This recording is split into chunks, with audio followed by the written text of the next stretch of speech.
चलिए बच्चों, आज हम लोग आरएल सर्किट के बारे में डिस्कस करेंगे। बहुत ही इंपॉर्टेंट टॉपिक है ये। देखिए यहाँ पे आर मतलब क्या हुआ। आर मीन्स आर मतलब हो गया आपका रेजिस्टेंस। आर मतलब रेजिस्टेंस, ठीक है। और एल मतलब इंडक्टेंस, ठीक है। आर मतलब रेजिस्टेंस और आई मतलब इंडक्टेंस। अब रेजिस्टेंस और इंडक्टेंस को जब हम सीरीज में कनेक्ट करते हैं तो देखिए कनेक्ट कैसे करते हैं। ये आपका रेजिस्टेंस हो गया और ये आपका इंडक्टेंस हो गया। इसको हमने एसी सप्लाई दी,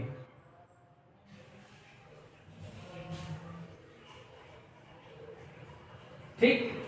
ये हो गया आपका आर, ये हो गया आपका एल। और यहां पे हमने एसी सप्लाई दी है बच्चों। तो एसी सप्लाई का फॉर्मूला क्या होता है standard, V equal to V M sine omega T, ठीक है। अब हमने वोल्टेज दिया तो इसमें करंट फ्लो होगी। अब जब करंट फ्लो होगी तो यहां पे क्या होगा, आर के अक्रॉस वोल्टेज ड्रॉप होगा, मतलब वोल्टापात होगा, मतलब वोल्टेज में घटाव होगा। तो यहां पे जो वोल्टेज ड्रॉप होगा इसको बोलेंगे हम लोग वी आर। क्या बोलेंगे, वी आर। इसी तरह यहां पे भी वोल्टेज ड्रॉप होगा, इसको बोलेंगे हम लोग वी एल। ठीक है बच्चों, इतना समझ में है। अगर इसका हम वेक्टर डायग्राम बनाएं तो देखिए कैसे बनाएंगे। ये आपका वी आर हो गया और ये आपका वी एल हो गया, ठीक। और अगर इसको हम डॉटेड न्यू कर दें तो ये आपका क्या हो जाएगा, ये आपका वी आर हो जाएगा, ठीक। तो ये भी आपका क्या हो जाएगा, ये आपका वी आर हो जाएगा, ठीक है। ये आपका क्या होगा, पूरा वी एल होगा। ये भी आपका वी एल होगा, ठीक। अब ये जो वी आर है और ये वी एल है, इन दोनों का रिजल्टेंट क्या है, आपका वी है। तो यहां पे इनका रिजल्टेंट हम मान लेते हैं ये वी है, ठीक है। और v इक्वल टू होता है आई जेड, ठीक। अब हम मान लेते हैं ये एंगल क्या है, फाइव। एंगल क्या है, ये आपका फाइव, ठीक है। अब देखिए अगर हम इसको मान लें लंब, इसको मान लें लंब, इसको मान लें आधार,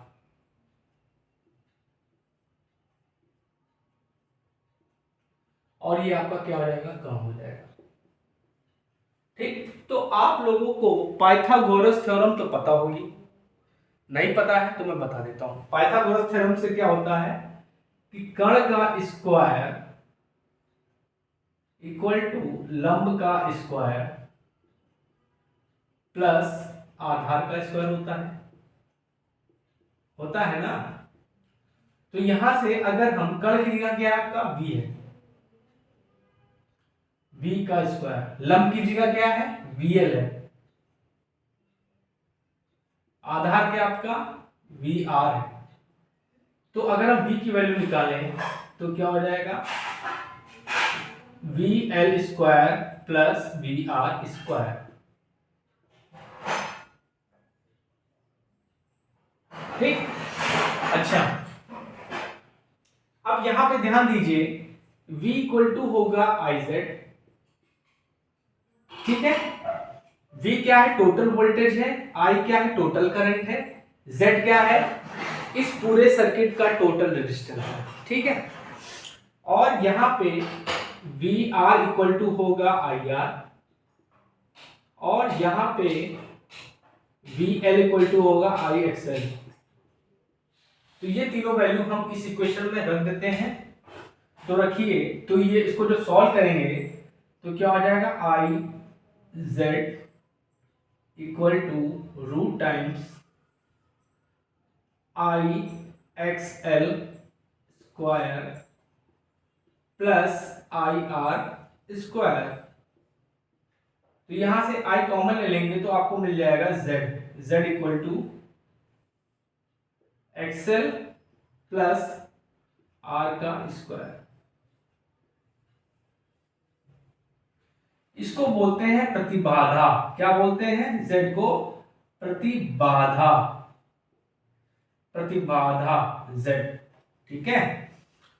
अच्छा, तो हमने इम्पीडेंस निकाल लिया और टोटल वोल्टेज निकाल लिया। ठीक।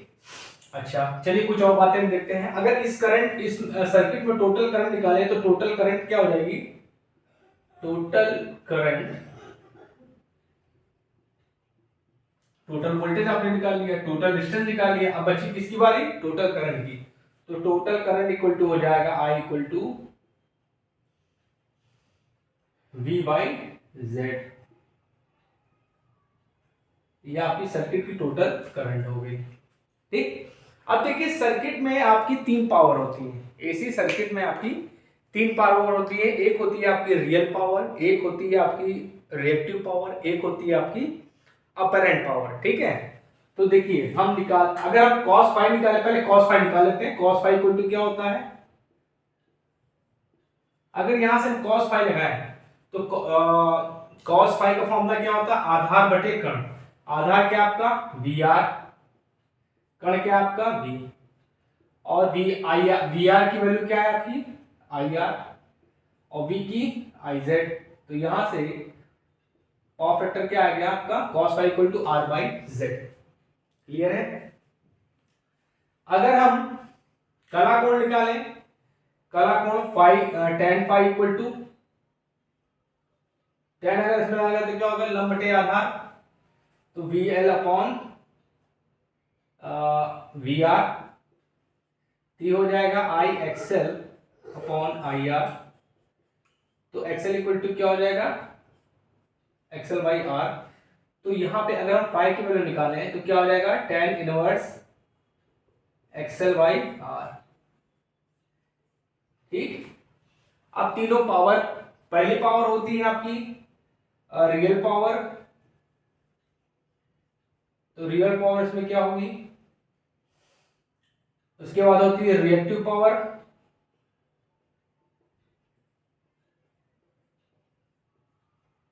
उसके बाद होती है अपरेंट पावर। ठीक। रियल पावर क्या होगी? B I cos phi. Reactive power होगी बी आई साइन फाई, और अपरेंट पावर होगी बी आई। ठीक। अच्छा, इसकी जो यूनिट होती है ये होती है आपकी वाट, किलोवाट। इसकी होती है के वी ए आर, और उसकी होती है के वी ए। ठीक। और कुछ बता दें आपको, जो आपकी अपरेंट पावर होती है इन दोनों का रिजल्टेंट होती है। चलिए इसको बता देते हैं। जो अपरेंट पावर होगी, अपरेंट पावर इक्वल टू होता है रूट टाइम्स रियल पावर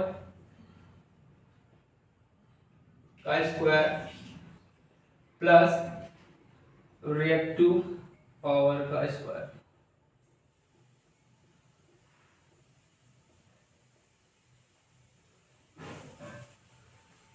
तो ये बच्चों आपका पूरा आरएल सर्किट हो गया। इसको नोट कर लीजिए, बहुत इंपॉर्टेंट है।